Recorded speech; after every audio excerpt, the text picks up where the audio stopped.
The focus of the UN Security Council is to safeguard international peace and security. The former Maduro regime has oppressed its people for years, forcing millions of Venezuelans to flee the country merely to gain very basic access to food and water. This has overwhelmed the capacity of regional countries to adequately address urgent humanitarian needs.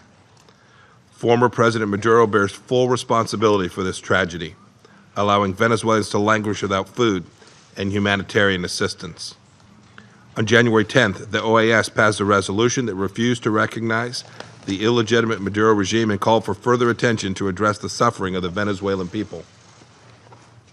Last week, we all received a letter under Article 54 from OAS Secretary General Luis Almagro, which specifically described the destabilizing impact of this crisis in the region. And yet, despite this tragedy, despite the calls from regional bodies for more attention, the United Nations has yet to hold a formal session on this subject.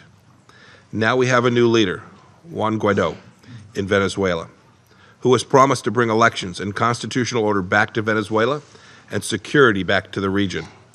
We cannot delay this critical conversation, which has the world's attention. For the sake of Venezuela and the region, we must support the Venezuelan people and do so right now.